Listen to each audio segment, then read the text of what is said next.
হামজার পর এবার জাতীয় দলের জার্সি গায়ে চড়াতে ঢাকায় পৌঁছেছেন কানাডি প্রবাসী ফুটবলার সমিত সোম।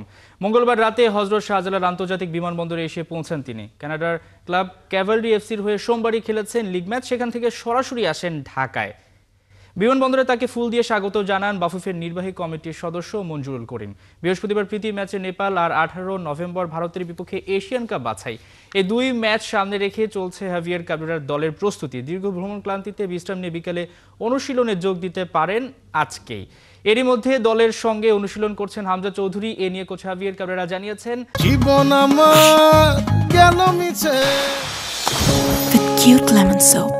হামজার অন্তর্ভুক্তি দলের জন্য সবচেয়ে গুরুত্বপূর্ণ। আর এদিকে সমিতের শারীরিক অবস্থা দেখে সিদ্ধান্ত নেওয়া হবে তিনি নেপালের বিপক্ষে খেলতে পারবেন কিনা। তবে কোচ আশাবাদী দুজনই খেলার সুযোগ পাবে।